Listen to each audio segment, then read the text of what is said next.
Okay, hai, Assalamualaikum. Saya Cikgu Nisa. Okay, hari ni hari Rabu kita akan belajar tentang subtopik yang baru iaitu 5.2 ungkapan algebra yang melibatkan operasi asas aritmetik. Okay, dalam subtopik ini untuk hari ni saja kita akan tengok 5.21 iaitu bagaimana anda menambah dan menolak dua atau lebih ungkapan algebra. Macam mana kita nak tambah, macam mana kita nak tolak ungkapan algebra tu. Hari ni kita akan pelajarinya. Tapi sebelum tu pelajar mesti tahu rumus untuk mengetahui macam mana kita nak selesaikan. Pelajar mesti tahu rumus dia. Okay. Rumus ada 4 dekat sini. Yang pertama, apa yang pelajar perlu tahu? Okay. Kalau pelajar nampak negatif, darab, okay, kurungan ni, kurungan yang dekat sini bermaksud darab. Okay. Negatif kurungan A positif B bermaksud bila dalam kurungan yang di luar, negatif yang di luar akan didarabkan dengan operasi yang di dalam. Kalau dia tak tulis, maksudnya kat sini adalah positif lah. Okay, jadi dia jadi apa? Negatif darab dengan positif, ya, kita akan dapat negatif. Kalau positif darab dengan negatif, kita akan dapat negatif. So, jawapan dia kita akan dapat negatif A, negatif B. Okay. Yang kedua pula, negatif, yang kurungan ni ialah darab jugalah kan. Okay, negatif darab dengan positif A, negatif darab dengan negatif B. Negatif darab dengan positif, kita akan dapat negatif. Negatif darab dengan negatif, kita akan dapat positif. So, jawapan dia adalah negatif A, positif B. Yang ketiga, negatif darab dengan negatif, positif. Negatif darab dengan positif, negatif. Yang keempat, negatif darab dengan negatif, negatif darab dengan negatif juga. So, negatif, negatif, positif. Negatif, negatif, positif. So, rumus ni semua pelajar perlu tahu, perlu ingat, perlu hafal untuk kita melengkapkan ungkapan algebra yang kita akan belajar dalam subtopik 5.2 ni.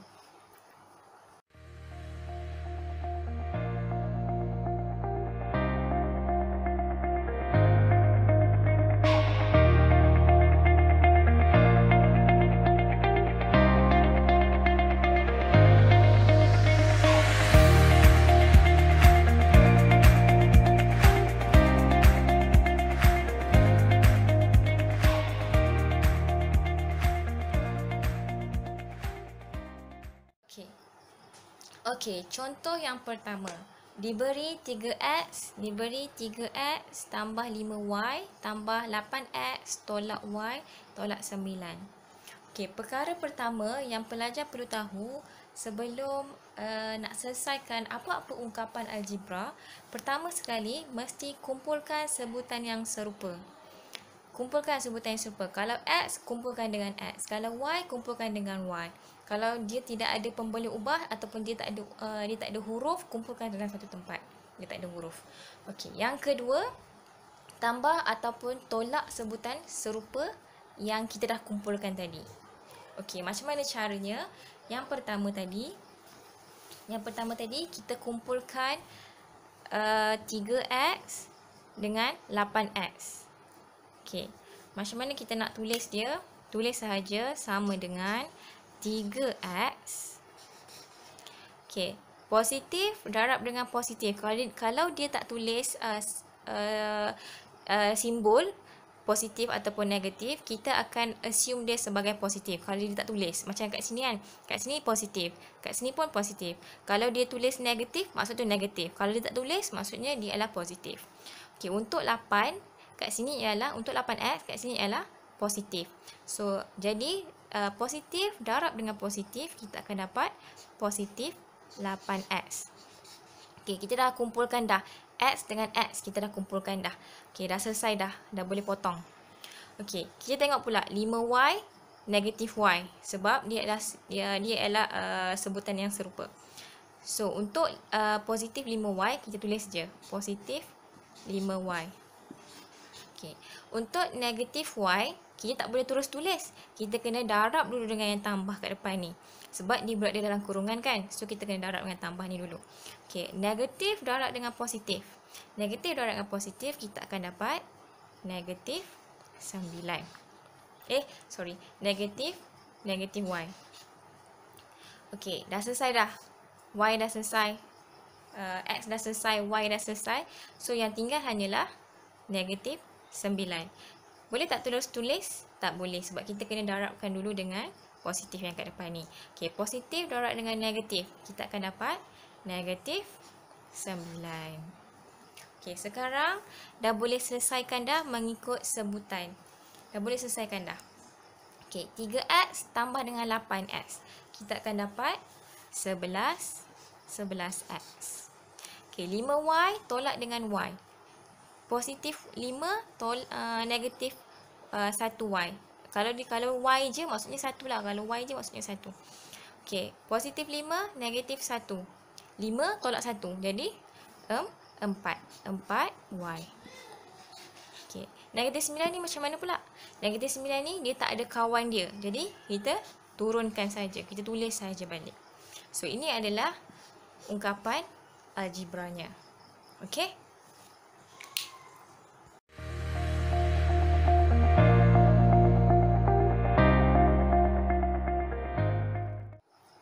Okey, macam mana pula dengan contoh yang kedua ni?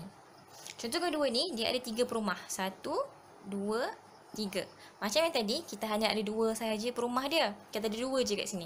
Tapi sekarang kita ada 3 perumah. Okey, macam mana nak buat? Sama juga macam yang tadi, macam yang contoh yang pertama tadi.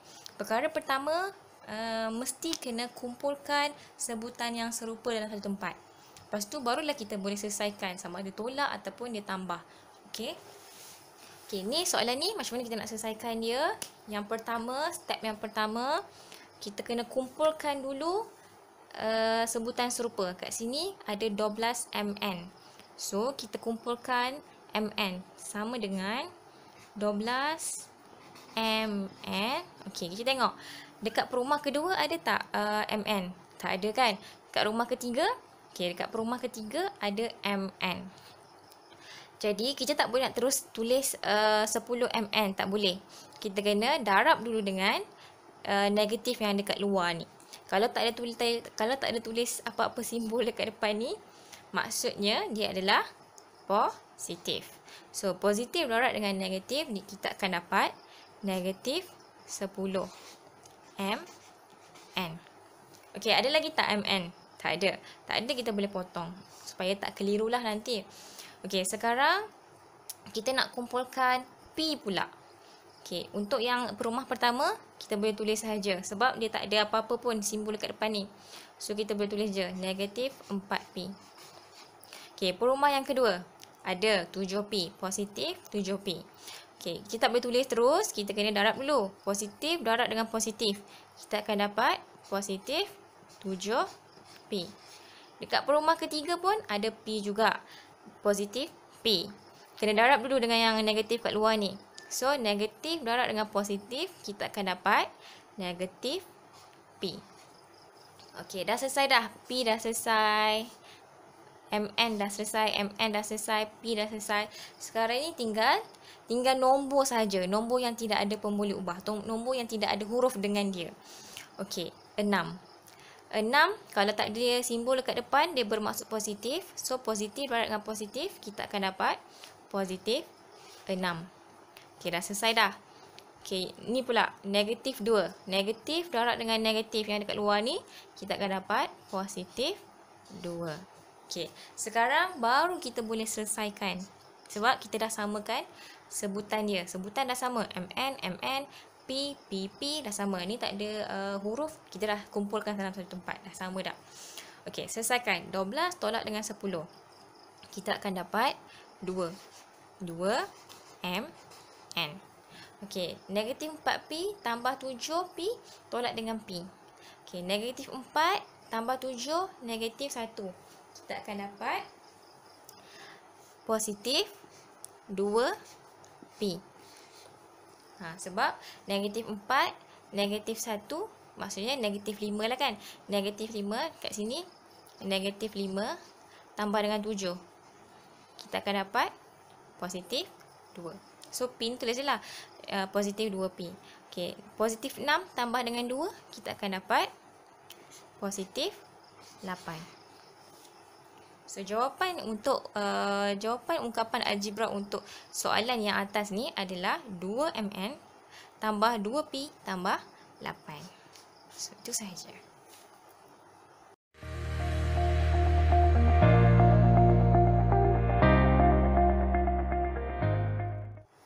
Okey, contoh yang ketiga pula. Okey, contoh yang ketiga, contoh pertama kita dah tahu macam mana, contoh yang kedua kita dah tahu macam mana. Okey, contoh yang ketiga pun sama lebih kurang juga macam yang sebelum-sebelum ni. Sama juga. Yang pertama, step yang pertama, kita nak kena kumpulkan huruf yang sama, sebutan yang serupa. X dengan X, Y dengan Y, 9 tidak ada huruf, kita kumpulkan dia dalam satu tempat yang sama lah. So, untuk 4X dengan 3X. Okey, 4X kita boleh tulis terus sebab dekat luar ni tidak ada apa-apa operasi. Tidak ada negatif, tidak ada positif. So, kita tak perlu darab lah. So, kita terus tulis je 4X. Okey, untuk yang perumah yang kedua, kita tengok ada tak X? Ada kan kat depan ni. So, kalau tak ada, kalau kosong je maksudnya positif. Okey. Positif darab dengan negatif, kita akan dapat negatif 3X. Okay. Dah selesai dah tak ada X dah. Kita dah keluarkan dah semua, kita dah kumpul dalam satu tempat dah. So, boleh potong 4X, 3X, kita boleh potong. Okey, yang kedua ialah 5Y. Kita boleh tulis balik je. Positif 5Y. Okey, untuk perumah yang kedua ni, kita tengok negatif 3Y. Boleh terus tulis ke? Tak boleh. Kita kena darabkan dulu dengan yang negatif yang dekat depan ni. So, negatif darab dengan negatif, kita akan dapat positif 3Y. Jadi, dah selesai dah. Y dah selesai. Dekat sini pun dah selesai. Jadi, yang tak selesai lagi adalah positif 9. Boleh bawa turun terus ke? Tak boleh. Kita kena darabkan dulu dengan negatif yang dekat depan ni. Negatif darab dengan positif, kita akan dapat negatif 9. Jadi, bila kita dah kumpulkan X satu tempat, Y satu tempat, 9, negatif 9 pun dalam satu tempat, baru kita boleh selesaikan dia. 4X tolak dengan 3X sama dengan X. Okey, 4X tolak dengan 3X sama dengan X. Okey, 5Y tambah dengan 3Y. Kita akan dapat 8Y. Negatif 9, tak ada apa-apa, dia tak ada kawan. So, kita boleh bawa turun teruslah. Negatif 9. Jadi, ini adalah ungkapan algebra bagi 4X tambah 5Y tolak 3X tolak 3Y tambah 9.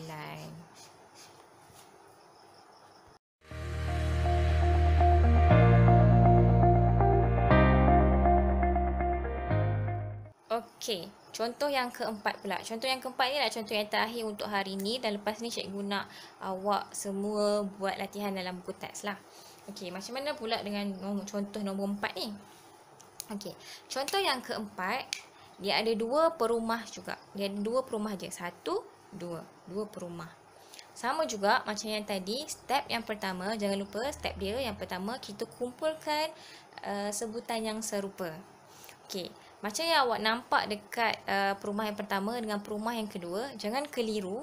Sebenarnya kedudukan PQ dengan QP ni, dia boleh dikategorikan sebagai sebutan yang serupa.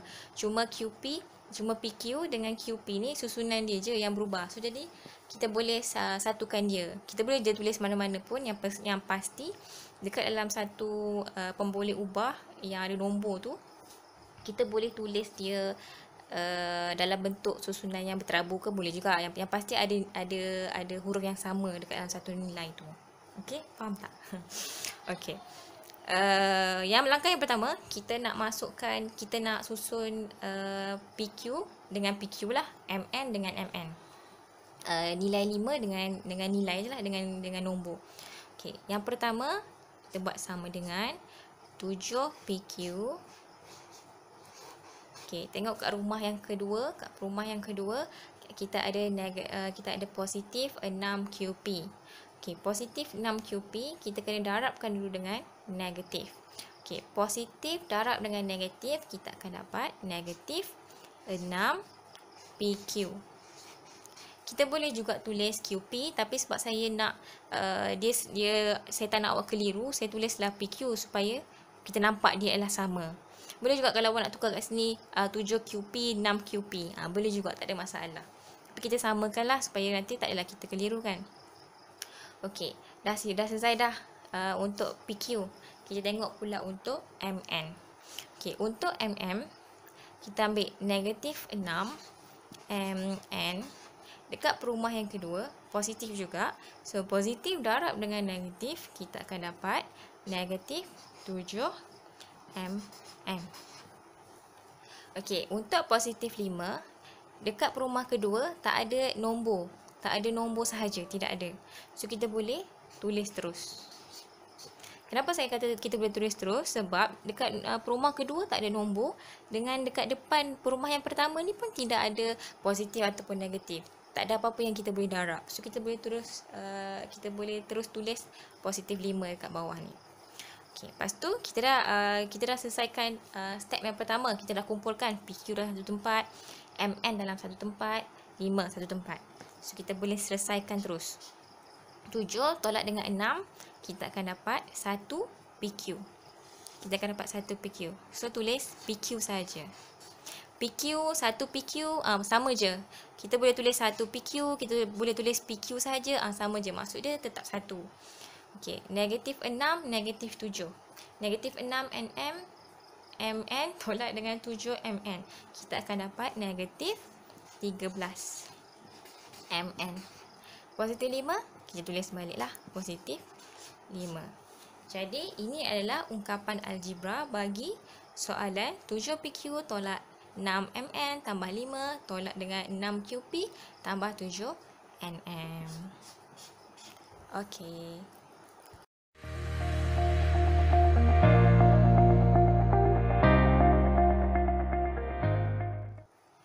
Okey, untuk saya nak tengok sama ada awak boleh buat ataupun tidak, sama ada awak faham ataupun tidak. So, awak kena buat tugasan dalam buku teks muka surat 113.